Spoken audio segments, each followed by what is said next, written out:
వింటున్నారా? మరి టీచర్ చెప్పిన మాటలు వింటున్నారా?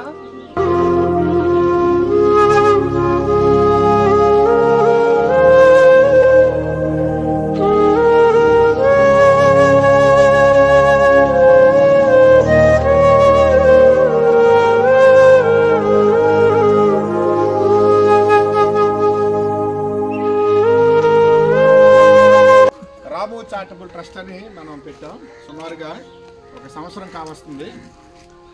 ఈ యొక్క సంవత్సరం అంతా కూడా బాగా జరుగుతుంది. సాయంత్రం పూట 5 గంటల నుంచి 7 గంటల వరకు ఇక్కడ ట్యూషన్ చెప్పేస్తున్నాం చిన్నపిల్లలకి. మాది పెద్దవాడ. అయితే ఈ పిల్లలు చూసి చాలా బాధ కలిగింది ఈ తమ్మేపాలెం గ్రామంలో. ఇందులో కొంతమందికి తండ్రులు లేరు, కొంతమంది తల్లులు కూడా లేరు ఇందులో పిల్లలకి. ఈ పిల్లలకి ట్యూషన్ చెప్పించాలి, ఎడ్యుకేషన్ ఇవ్వాలని ఈ యొక్క ట్రస్ట్ అనేది మేము ఏర్పాటు చేసాం. దీనితో పాటు రోడ్ల మీద కూడా, హైవేలో కూడా మేము అంటే పిచ్చివాళ్ళ లాంటి వారికి ఆహారం అనేది అందించడం జరుగుతుంది గత 11 రోజుల నుంచి.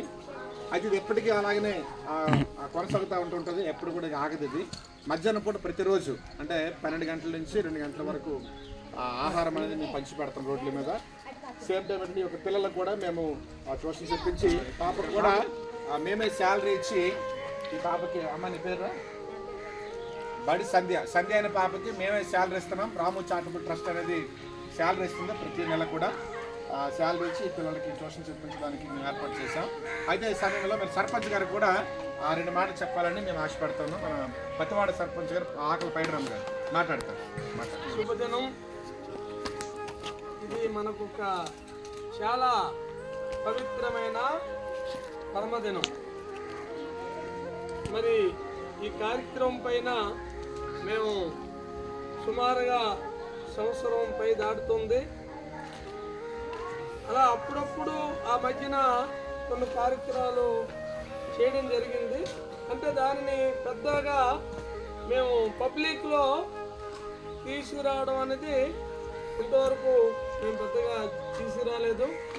ఇప్పుడు సుమారుగా ఒక 11 రోజులు పెట్టి మరి పైడి భీమవరం బిజ్జి నుండి భోగాపురం బిజ్జి వరకు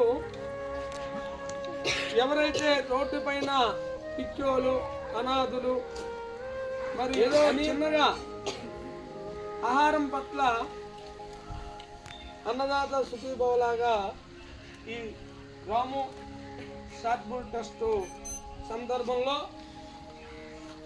డైలీ వారీగా ఆ కార్యక్రమాన్ని చేయాలని ఆ దేవుణ్ణి ప్రార్థిస్తూ, మరి దేవుడు అనుగ్రహం అందరికీ ఉండాలని మనసారా కోరుకుంటూ, ఇంకా ఎలాగెలాగా అవకాశం ఉన్నంత వరకు అందరూ గెలుపు వల్ల అన్ని కార్యక్రమాలు ముందుకి మరికొన్ని రోజుల్లో మరి అవకాశం వచ్చినప్పుడు మరి మంచి కార్యక్రమాలకి కృషి చేద్దామని, అది మీ అందరి తాలూకా ఆశీస్సులు అభిమానాలతో నడిపించాలని హృదయపూర్వకంగా కోరుకుంటూ, మరి ఇలాంటి సందర్భంలో మనం ఏ విధమైనటువంటి లాభరూపాలు లేకుండా మనం జరిపించుకుంటూ, మరి ఏ విధమైన కార్యక్రమాలకి తలపడి ప్రతి కార్యక్రమం సేవ, మానవ సేవే మాధవ సేవ, దేవుడికి ఇష్టం.